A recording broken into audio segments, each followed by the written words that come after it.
قاسم بیٹا وہ جو کل 17 سالہ ٹک ٹاکر کے ساتھ ایک واقعہ پیش آیا ہے اس کی کیا اپڈیٹ ہے؟ جی میں ابھی وہی دیکھ رہا تھا. کل تک تو یہ نیوز آ رہی تھی نا کہ غیرت کے نام پہ ہوا ہے. آج پتہ لگا ہے کہ کوئی دوست تھا اس کا. تو بیٹا بات تو ایک ہی ہے, یہ بھی غیرت کا معاملہ ہے. بھائی دیکھو کل تک یہ بات ہو رہی تھی نا کہ اس نے ہماری ویلیوز کو پامال کیا ہے. آج یہ بات ہو رہی ہے کہ تو اگر میری نہیں ہو سکتی تو میں تجھے کسی اور کا بھی نہیں ہونے دوں گا. تو یہ دونوں صورتوں میں مردانہ غیرت کا معاملہ ہے, اور اس کے پیچھے سوچ ایک ہی ہے کہ عورت کمتر مخلوق ہے, یہ میری اجازت کے بغیر کچھ کر نہیں سکتی, یہ مجھے نہ نہیں کہہ سکتی. میں جب چاہوں اس کی پراپرٹی چھین لوں, میں جب چاہوں اس کی کسی سے شادی کروا دوں, اور میں جب چاہوں اس کی جان لے لوں. دادا افسوس کی بات ہے بہت سے لوگ خوشیاں منا رہے ہیں. مجھے حیرانی نہیں ہے بیٹا, کیونکہ 1400 سال سے اس امت میں ایسے لوگ پیدا ہوتے رہے ہیں جنہوں نے اپنی ذاتی رنجش کی وجہ سے مظلوم کی بجائے ظالم کا ساتھ دیا. کیا کہہ رہے ہیں لوگ؟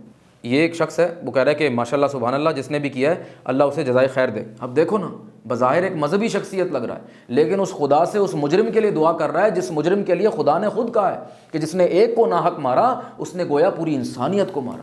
لیکن اس کی آنکھوں پہ تو شدت پسندی اور ذاتی رنجش کا پردہ پڑا ہوا ہے. اور کیا کہہ رہے ہیں لوگ؟ اور دادا یہ ایک اور شخص ہے جو کہہ رہا ہے کہ اچھا ہوا کسی کو تو غیرت آئی. ہاں غیرت. دیکھو بیٹا, ہم تھانے کچہری میں ذلیل ہوتے ہیں, ہمیں غیرت نہیں آتی. ہمارا ٹیکس چوری ہوتا ہے, ہمیں غیرت نہیں آتی. ہمارا ووٹ چوری ہوتا ہے, ہمیں غیرت نہیں آتی. لیکن ایک نہتی عورت کے سامنے ہماری غیرت ٹھاٹے مارتا ہوا سمندر بن جاتی ہے, کیونکہ ہمیں معلوم ہے کہ وہ بدلے میں کچھ کر نہیں سکتی, کمزور ہے. لیکن کسی طاقتور کے آگے ہماری غیرت کبھی نہیں جاگے گی. اور کیا کہہ رہے ہیں لوگ؟ اور دادا یہ ایک اور لڑکا ہے, توبہ, یہ کہہ رہا ہے کہ اتنی خوشی ہو رہی ہے کہ میرا دل کر رہا ہے کہ میں گانے لگا کر ناچوں.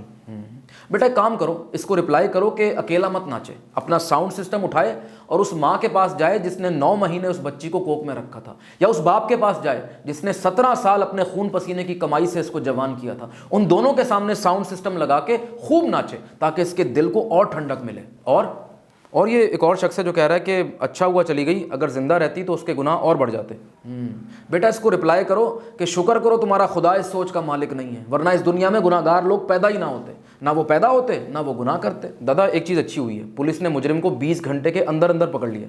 ہاں داد تو بنتی ہے, لیکن بیٹا ہمارے ملک میں نا سلیکٹو جسٹس ہے. کوئی رات کی تاریکی میں جرم کرتا ہے 20 منٹ میں پکڑا جاتا ہے, کوئی دن کے اجالے میں جرم کرتا ہے 20 سال نہیں پکڑا جاتا. دادا جو ہوا بہت برا ہوا, لیکن اب آگے کے لیے کیا کیا جائے؟ اچھا سوال ہے. دیکھو بیٹا, ایک طرف تو ہم نے اس جہالت کا, شدت پسندی کا مقابلہ کرنا ہے ایجوکیشن سے, اویئرنیس سے, اور دوسری طرف ہم نے اپنی بچیوں کو بھی سمجھانا ہے کہ غیر ضروری نمود و نمائش سے پرہیز کریں, اپنے آپ کو اتنا ایکسپوز نہ کریں, اپنا سرکل چھوٹا رکھیں. آپ نہیں جانتی کہ آپ کے بارے میں کون کیا نیت رکھتا ہے. اور والدین سے گزارش ہے کہ بھائی اپنے بچوں پر نظر رکھیں. آزادی ایک حد تک اچھی لگتی ہے, اس کے بعد وبال جان بن جاتی ہے.